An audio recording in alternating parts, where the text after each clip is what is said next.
Gas दरवाढीवर उद्या महिला दिन म्हणून आपण साजरा करतो आणि या महिला दिनच्या आदल्या दिवशी केंद्र सरकारने घरगुती गॅसच्या किमती 60 रुपयाने वाढवल्यात आणि कमर्शियलच्या किमती 118 रुपयांनी वाढवल्यात आणि ही अनोखी भेट या पद्धतीने केंद्र सरकारने आपल्या महिलांना दिलेली आहे। म्हणजे एकीकडनं लाडकी बहीण म्हणायचं 1500 रुपये द्यायचं, पण दुसऱ्या बाजूनी हे असं थोडं पैसे काढत घ्यायचं, त्याचा निषेध करण्यासाठी आज आम्ही या ठिकाणी आलेलो आहे।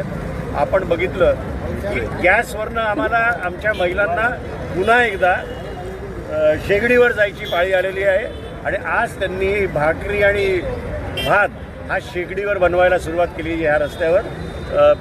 एवढंच मला या ठिकाणी सांगायचं। सर, एकीकडे भावावाढ करतात आणि हरदीप सिंग पुरी सांगतात की आमच्याकडे मुबलक गॅस आहे, त्याच सगळ्या गोष्टी आहेत ना।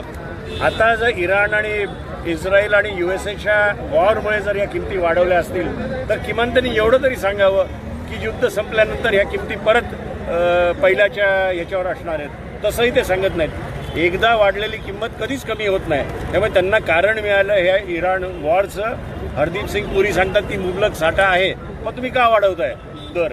हा मूळ प्रश्न आमच्या मनात आहे। व्यवसाय गॅस सुद्धा 115 रुपयांनी वाढला आहे। तेच आता मी स्वतः एक हॉटेलचाच व्यावसायिक आहे, त्यामुळे पुढचे दिवस फार कठीण आहेत। हे 115 रुपये म्हणजे किती हॉटेल या फक्त 115 रुपयामध्ये बंद होणार आहेत तुम्ही बघा।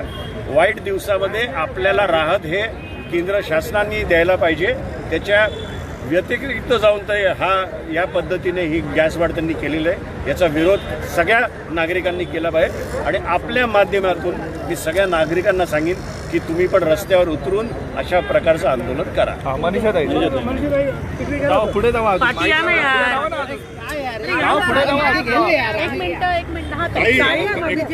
अगोदरच या सरकारने असं करून ठेवलंय की आमदनी 98 आणि खर्च रुपया, त्यामध्ये हे वाढ झाली आहे, गॅस वाढ करतात आणि GST त्याच्यात कमी झाले, पण त्यांनी पेट्रोल आणि डिझेलचे भाव कुठे कमी केलेत?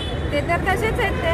मग त्यांनी काही नाही, फक्त निवडणुका आली का त्यांना आम्हाला वादे करायचे असतात मतदारांना की तुम्ही हे करत आहे, आम्ही हे कमी करू, दरवाढ तर काही कमी होत नाही आहे। आणि आता 8 दिवसावर फक्त युद्ध होऊन 8 दिवस झाले तर त्यांनी ही सर्व वाढ सुरू केली आहे। आणखीन पुढे या देशाचं महाराष्ट्राचं काय होणार आहे?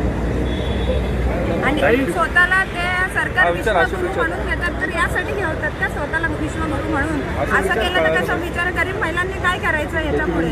महिलांचं कसं होणार आहे या गोष्टी? मॅडम, महिलांचं घरचं आर्थिक गणित बिघडणार आहे का कुठेतरी? बिघडणारच आहे। जसं ते एक पैसा वाचून काही गोष्टी घरासाठी ते करायला पाहत आहेत, त्यांचं सर्व नुकसानच होणार आहे ना। हे पेट्रोल वाढलेलं आहे, त्यानंतर खाद्यतेल पण वाढलेलं आहे, भाजीचे भाव वाढले, काय वाटतं त्याबद्दल?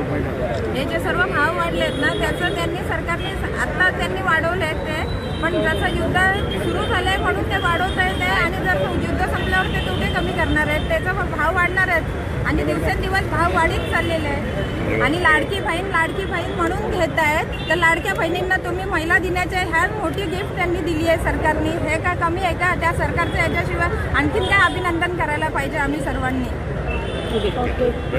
आज 300चं सिलेंडर 1000 वरती गेले। आज 300 रुपयाचा जो सिलेंडर होता तो 1000 रुपयावरती गेलेला आहे, तरी तुम्ही सांगतात की आज तुमचं सरकार काय करायचं? तुमच्या सरकारचे काय खाली